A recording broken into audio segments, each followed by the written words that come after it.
산장에는 마지막 잔의 온기만 남아 있었다. 테이블 위 초 하나가 바람결에 작게 흔들리고 창밖으로는 늦가을 능선이 검푸른 윤곽만 드러낸 채 가라앉아 있었다. 사람들은 각자 차편을 타고 내려갔고 남은 건 빈 접시 몇 장과 젖은 등산복의 냄새, 그리고 윤희는 물수건을 접어 컵받침처럼 올려놓고 숨을 골랐다. 손등에 닿는 미지근한 온기가 애매하게 안심을 줬다. 아직도 비 오려나 봐요. 그녀가 말하자 정수는 창문 쪽으로 고개를 돌렸다. 산등성이에 걸린 구름의 가장자리가 서서히 풀리고 있었다. 오늘은 안 오겠네요. 내일 새벽쯤이면 모를까. 정수는 웃으며 소매를 걷어붙였다. 그릇부터 치울게요. 사장님 내려가시고 우리만 남았으니 그냥 두기도 뭐하고. 그는 싱크대 쪽으로 걸어가 접시를 모았다. 칠레등이 고개를 숙인 정수의 뒷목을 부드럽게 비췄다. 회색 머리칼 사이사이로 섞인 은빛이 낯설지 않았다. 윤희는 그동안 여러 번 보았던 모습, 항상 무거운 배낭을 대신 들어주던 손, 돌계단 앞에서 먼저 내려가 발판을 만들어주던 발을 떠올렸다. 동호회 사람들 앞에서는 대체로 과묵했지만 누구보다 먼저 지도를 펴고 날씨를 확인하는 사람이었다. 도와드릴게요. 윤희가 일어나자 의자가 마루를 긁는 소리가 여운처럼 길게 이어졌다. 둘 사이로 지나간 공기에는 숯불과 약간의 막걸리 향, 그리고 산나물 무침에 아주 미세한 풋내가 섞여 있었다. 여긴 제가 할게요. 정수가 손사래를 쳤다. 오늘 많이 걸었잖아요. 무릎 괜찮아요. 괜찮아요. 오르막 중턱에서 잠깐 조심했더니 그 뒤로는 안 아팠어요. 윤희는 접시 2장을 받치며 그에게 다가갔다. 손끝이 스칠 만큼 근접했지만 둘은 서로를 바라보지 않았다. 싱크대에 물이 차오르는 소리가 불필요한 무언의 말들을 밀어냈다. 차 한 잔 드릴까요? 정수가 수건으로 손을 닦으며 물었다. 밤은 길고 내려갈 버스는 끊겼고. 좋죠. 정수는 작은 주전자에 물을 올리고 차십통을 열었다. 산장 구석 오래된 장식장 위에는 어느 때부터인지 모르게 정리된 컵들이 줄지어 있었다. 그는 그중 가장 작은 유리컵을 집어 들었다. 이건 손님이 두고 간 거라는데 맑은 차가 잘 보여서 좋아요. 그런 걸 어찌 그리 기억하세요? 정수는 어깨를 으쓱했다. 산에서 길 잃지 않는 요령이 뭐겠어요. 작은 것부터 기억하는 거죠. 물 끓는 소리가 2번 꿍꿍 울렸다. 뜨거운 물이 차짚을 덮자 연한 황록색이 컵 속에서 번졌다. 가만히 잔을 감싼 정수의 손가락 마디가 무심히 예뻤다. 윤희는 그 손등에 있는 작은 상처를 보았다. 오늘 능선에서 억새줄기라도 베인 듯한 얇은 긁힘. 이상하죠. 윤희가 컵을 받아들며 말했다. 하산할 때는 다들 떠들썩했는데 문 닫고 나니 갑자기 조용해졌어요. 소리들이 다 숲으로 돌아간 것 같아요. 숲은 빌려준 걸 다시 가져가죠. 정수가 대꾸했다. 우리가 잠깐 소란스러웠을 뿐. 그는 창문을 반쯤 열었다. 차가운 밤 공기가 밀려들었다가 천천히 가라앉았다. 두 사람 앞에 놓인 유리컵 표면에 산장의 작은 불빛들이 반사되어 점점이 박혔다. 윤희는 한 모금 마시고 눈을 감았다. 혀끝을 지나 목으로 떨어지는 따뜻함이 마치 계곡물에서 햇살로 옮겨 타는 길 같았다. 오늘 정상 직전에 휴게바위 기억하세요? 윤희가 조심스레 물었다. 저 거기서 잠깐 무서웠어요. 발 뒤꿈치가 미끄러질 것 같아서. 그래서 제가 스틱을 바꿔 잡았죠. 정수가 미소를 지었다. 괜찮았어요. 발 디딜 때 오른쪽으로 살짝 중심을 옮기면 돼요. 윤희는 그 순간을 다시 떠올렸다. 뒤에서 스며들던 정수의 그림자, 괜찮아요라고 말하던 낮고 단단한 목소리, 손목을 잡은 채로 스틱을 제 손에 맞게 조정해주던 손길. 그때 그녀는 고맙다고만 말했다. 고마움이 다른 감정으로 번질 것을 스스로가 가장 먼저 경계했기 때문이다. 원래 윤희가 말을 끊었다가 다시 이어갔다. 원래 이렇게 늦게까지 남아 계세요? 아니요. 정수가 컵을 내려놓았다. 오늘은 그냥 더 있고 싶었어요. 왜요? 그는 대답 대신 창밖을 가리켰다. 보세요. 저 능선 사이로 별 떨어질 자리. 윤희는 어둠 속 능선을 한동안 바라보았다. 정말로 별이 떨어질 것처럼 능선에 홈이 깊게 패여 있었다. 무언가 빠져나가고 무언가 채워지는 자리. 그는 굳이 설명하지 않았고 그녀는 굳이 묻지 않았다.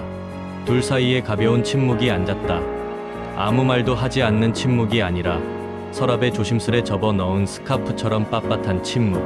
그 침묵 끝에서 정수가 물었다. 마트가 멀어져서 라면밖에 없는데 배고프진 않아요? 괜찮아요. 지금은 차가 더 좋아요. 그럼 한 잔 더. 정수가 차시 위로 다시 물을 올렸다. 두 번째 우린 차는 첫 잔보다 더 맑고 향은 짙었다. 시간이 지나며 도리어 선명해지는 것들이 있다. 가령 기억, 혹은 오래 참아온 마음. 저도 이상하네요. 윤희가 잔을 내려놓으며 말했다. 오늘따라 말이 많아요. 듣는 사람 있을 때만 그렇잖아요. 둘은 마주 보았다. 눈에 눈이 닿는 정도로, 그러나 과하게 오래 머물지는 않는 정도로. 밖에서 작은 바람 소리가 사라지고 산장은 어딘가 안쪽으로 접혀드는 것처럼 고요해졌다. 버스는 내일 새벽 첫 차로 타면 되죠. 정수가 담담히 말했다. 그 전에 조금 쉬다가요. 산장 윗방에 이불이 있어요. 사장님이 깨끗이만 쓰면 된다 하시더라고. 같이요? 윤희가 웃으며 물었다. 놀리는 말투도 방어하려는 말투도 아니었다. 단지 확인일 뿐. 아니요. 저는 아래에서 잠깐 더 지도 보다가. 농담이에요. 윤희가 먼저 웃음을 거두었다. 저도 잠깐 누우면 좋겠어요. 종아리가 단단해져서. 그들은 계단을 올라갔다. 나무 계단은 오래돼서인지 발걸음마다 자그마한 신음소리를 냈다. 문을 여니 작은 방 안에 접이식 침대 2개가 나란히 있었다.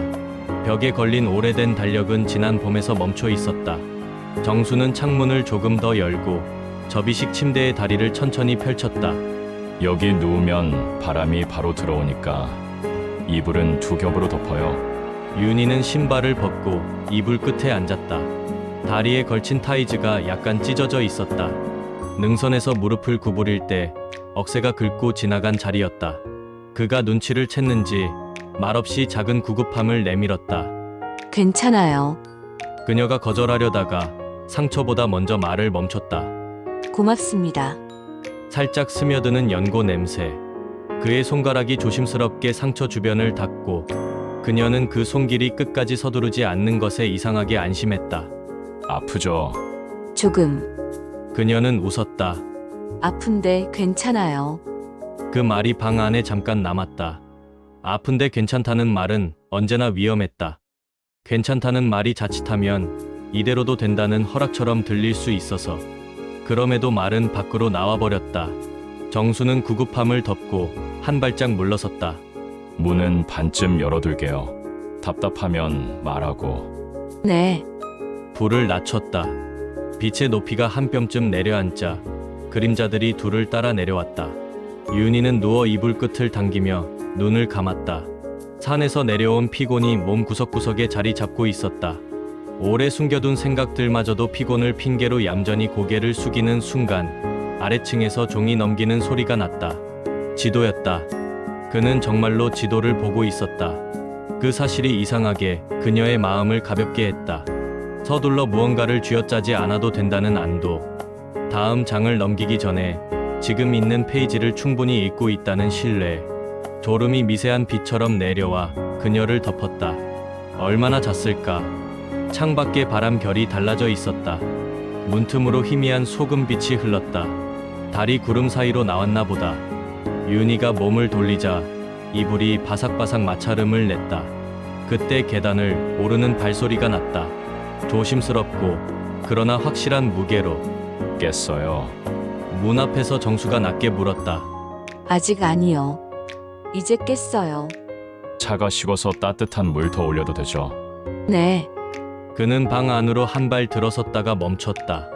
둘 사이에는 아직 다 닫히지 않은 문, 천천히 흐르는 공기, 그리고 작지만 분명한 마음이 있었다. 윤희는 자기 얼굴이 달빛에 드러날까 잠깐 걱정했지만 이내 그만두었다. 숨는 게 늘 안전하지는 않다는 걸. 그녀는 자신보다 더 늦게 배웠다. 정수 씨, 그녀가 먼저 불렀다. 그 이름을 소리내어 불러본 적이 없다는 걸 그때 알았다. 오늘 이상하게 편안했어요. 그는 대답하지 않았다. 대신 문에 기대 섰다. 기대는 건 잠시 쉬겠다는 뜻이고 오래 머물겠다는 뜻은 아니다. 저도요. 잠시 후 그가 말했다. 이상하게 편안했어요. 그 말들이 서로에게 닿는 동안 방 안의 온도는 천천히 변했다. 추워서 덮은 이불이 따뜻해서 덮는 이불로 바뀌는 속도. 윤희는 이불 끝을 한 번 더 당겼다. 그리고 조심스럽게 말을 더했다. 저 지금 판단이 흐려지면 안 되잖아요. 정수는 고개를 끄덕였다. 맞아요. 그래서 차를 같이 마시고 창문 앞에 앉아서 바람 좀 쐬고 그 다음에 얘기해요. 우리가 정말로 뭘 원하는지. 그는 짧게 웃었다. 지금 그 말이 고맙네요. 아래층에서 다시 물 끓는 소리가 났다. 윤희는 이불을 턱까지 올렸다가 슬그머니 내렸다.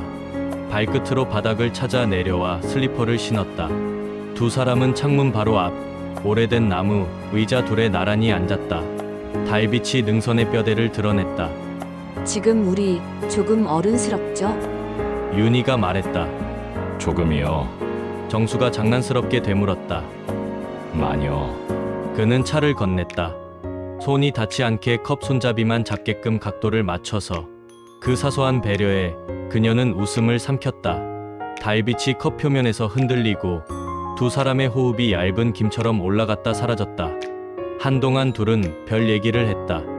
집에 두고 온 화분 이야기, 손주가 보낸 음성 메시지, 어젯밤 꿈, 아무것도 결정하지 않는 말들.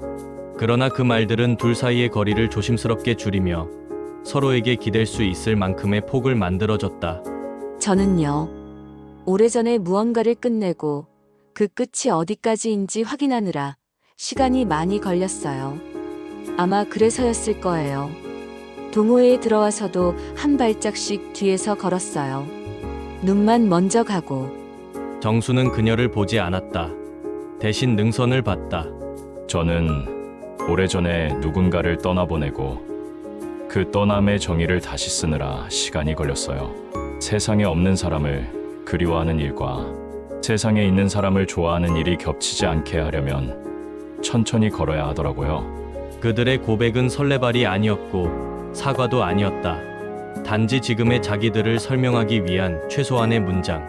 바람이 약간 세졌다가 다시 풀어졌다. 그래서요. 윤희가 말했다. 우리가 원하는 게 지금 여기에 함께 있는 거라면 그걸로도 충분하지 않을까요? 정수는 그제야 그녀를 보았다. 그의 눈동자에 달빛이 들어앉았다가 아주 천천히 흔들렸다. 충분하죠. 그는 손을 내밀었다. 이번엔 일부러 손끝이 닿게. 윤희는 그 손을 가만히 받았다. 손바닥과 손바닥 사이 두 온기가 섞이는 데는 생각보다 많은 설명이 필요치 않았다. 그들은 아무 말도 하지 않고 같은 방향을 보았다. 능선과 달과 어둠의 결. 시간은 조금 더 걸어갔다. 그리고 방으로 돌아온 순간 모든 것이 서두르지 않게 움직였다. 이불을 펴는 손길, 고개를 기울이는 자세, 눈을 맞추는 각도. 그 모든 것에 확인이 있었다. 괜찮아요. 응. 나도. 그들은 오래 덮어둔 마음의 표지를 한 장 한 장 넘기듯 서로에게 닿았다. 그리고 어떤 선을 넘지 않으려 애쓰기보다 무엇을 지키며 나아갈지를 더 많이 이야기했다. 밤은 길었고 말은 필요할 때만 나왔다. 몸을 기대는 순간마다 눈빛으로 묻고 손으로 대답했다. 문은 반쯤 열린 채로 달빛은 커튼 주름 사이로 고요히 머물렀다. 그 이상의 묘사는 굳이 필요하지 않았다. 서로의 온기와 호흡이 이미 모든 것을 설명하고 있었으니까. 새벽이 오기 직전 둘은 거의 동시에 깼다. 산장의 나무들이 한 번 크게 숨을 들이쉬는 소리가 났다. 먼동이 틀면 버스가 올 것이다. 그 사실이 문턱처럼 앞에 있었다. 윤희가 먼저 일어나 커튼을 걷었다. 여명이 능선을 긁으며 번져가고 있었다. 정수는 물을 데워 미지근한 차를 다시 내렸다. 밤새 씻고 다시 데운 물은 아까와 다른 맛이었다. 어제의 말이 오늘의 뜻으로 식어가는 맛. 돌아가면 윤희가 컵을 들며 말했다. 우리는 또 동호회 사람들 앞에서 평소처럼 구닥다리 농담을 듣고 다음 산행 날짜를 정하고 서로에게 너무 많이 웃어주지 않겠죠. 그럴 거예요. 정수가 고개를 끄덕였다. 하지만 어느 오르막에서는 꼭 뒤를 봐줄 거예요. 누가 보지 않는 틈에 발 디딜 때 오른쪽으로 살짝. 그리고 윤희가 잔을 내려놓으며 덧붙였다. 오늘 이야기 우리 둘만 기억하기. 누가 물어도 별 떨어질 자리를 봤다고만 하죠. 정수는 웃었다. 그 자리 매번 달라요?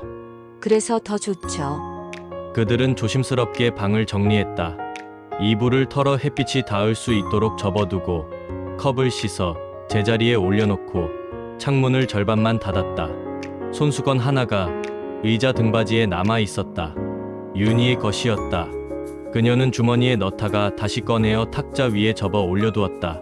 놓고 가요. 정수가 물었다. 다음에 올 때 찾아요. 그녀가 웃었다. 길 잃지 않는 요령. 작은 것부터 기억하기. 산장에서 나왔을 때 능선은 완전히 밝아 있었다. 억새는 햇빛을 받아 조용히 흔들렸다. 새벽 공기가 폐 깊숙이 들어왔다가 단정하게 나갔다. 둘은 말없이 길을 내려갔다. 발걸음이 가벼웠다기보다 정확했다. 버스 정류장에 도착하자 아직 아무도 없었다. 벤치의 이슬이 시원했다. 멀리서 첫 차의 헤드라이트가 구불구불한 산길을 더듬으며 올라오고 있었다. 오늘은 여기까지. 정수가 말했다. 네, 여기까지. 윤희가 답했다. 그들은 서로를 보며 짧게 웃었다. 어떤 약속도 하지 않았다. 대신 서로의 걸음걸이를 기억하기로 했다. 버스가 가까워지자 윤희는 가방끈을 한 번 더 고쳐맸다. 정수는 지갑에서 동전 2개를 꺼낸 뒤 다시 넣었다. 필요 없는 준비를 하는 버릇은 쉽게 고쳐지지 않는다. 그러나 어떤 준비는 더 이상 필요하지 않았다. 버스 문이 열리고 차가운 새벽 공기가 한 번 더 들어왔다. 둘은 먼저 동시에 발을 올렸다. 버스 안에서 그들은 멀찍이 떨어져 앉았다. 유리창 밖으로 산장이 한 점으로 줄어들고 능선의 홈이 또 다른 자리를 만들었다. 별이 떨어질 자리라는 말이 새벽의 빛 속에서도 이상하게 또렷했다. 정거장 2개쯤 지났을 때 윤희의 휴대폰이 가볍게 떨렸다. 동호회 단체방에서 다음 산행 공지였다. 다음 주 토요일 원점 회기 코스 난이도 중상. 누군가 재밌는 이모티콘을 붙였고 누군가 무릎 조심이라고 답했다. 윤희는 화면을 끄고 창밖을 보았다. 유리창에 비친 자신의 얼굴 옆으로 두 좌석 뒤에 앉은 정수의 옆모습이 아주 흐릿하게 겹쳤다. 그녀는 그 겹침이 섞이지 않도록 눈을 살짝 떼었다. 섞지 않는 것이 사라지는 것과 같지는 않다는 걸 어젯밤 배웠다. 도시가 가까워지자 도로는 조금씩 분주해졌다. 같은 방향으로 달리는 차들과 같은 시간에 열리는 가게들. 버스가 터미널에 도착했을 때 그들은 동시에 자리에서 일어났다. 윤희 씨, 정수가 낮게 불렀다. 네, 다음에 라면 말고 된장찌개가 있는 산장으로 가봐요. 그녀는 웃었다. 그래요. 된장찌개. 그 한마디에 이상할 정도로 많은 이야기와 마음이 들어 있었다. 그들은 각자 다른 출구로 걸어 나갔다. 사람들 사이로 금방 흩어졌지만 발끝에 남은 산길의 감각이 그들을 끝까지 데려갔다. 집으로 가는 길, 윤희는 가방 속 손수건 자리를 더듬었다. 비어있는 자리는 빈자리가 아니라 다음을 기억하기 위한 표식 같았다. 그녀는 생각했다. 오늘의 우리는 여기까지 왔다. 그리고 그건 꽤 멀리다. 그날 밤 그녀는 잠들기 전 창문을 열었다. 도시의 불빛 너머로 아주 작지만 분명한 어둠의 윤곽이 보였다. 윤희는 커튼을 반쯤 열어둔 채 불을 낮추었다. 달빛이 들어오면 들어오는 대로, 바람이 스치면 스치는 대로 그 이상을 서두르지 않는 법을 산에서 배웠다. 그리고 그녀는 조용히 미소 지었다.